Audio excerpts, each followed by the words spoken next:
some pretty tough news this week. There's a school that I always talk in at the beginning of term to help year 7s integrate into the big school environment, because transition is the scariest part, and I've been doing it for the past 5 years. Said school have been overtaken by different management. As an ex-teacher helping young people thrive and not just survive, me going into this school with the old management was just the highlights of my year. It was beautiful. The feedback from the parents, the feedback from the kids was just so warming and lovely. And unfortunately, that's not being done this coming academic year. People that know me know the school I'm talking about. I'm not going to mention the school.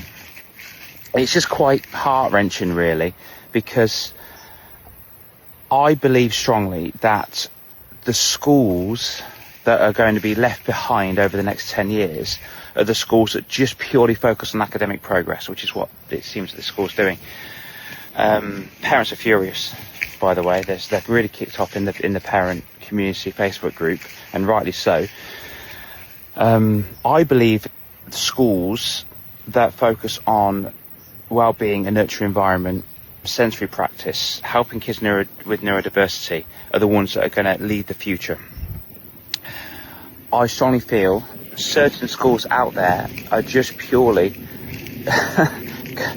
going to just focus on branding of mental health or well-being by putting up a poster or doing a one-off yoga class or forcing teachers and students to have a mindfulness session.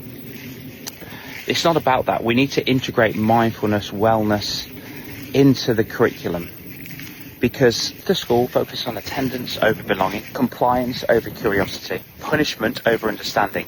These are the schools that are going to be left behind because they're not serving the young person. The most successful schools in the future won't be the ones focusing on the highest grade.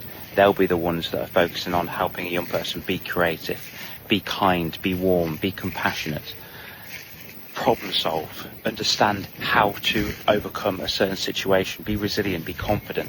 These are the schools that are going to thrive in the future, because schools, in my opinion, are just designed just to create little worker bees now these days. Not all schools, but some schools. We shouldn't be focusing on survival. We should be focusing on helping a young person integrate into society in the future, and schools these days are not doing that. So I've had a bit of a tough time.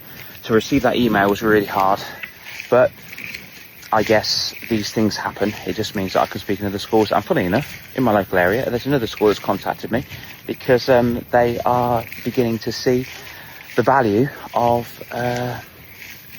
confidence workshops, resilience workshops, social motor skills.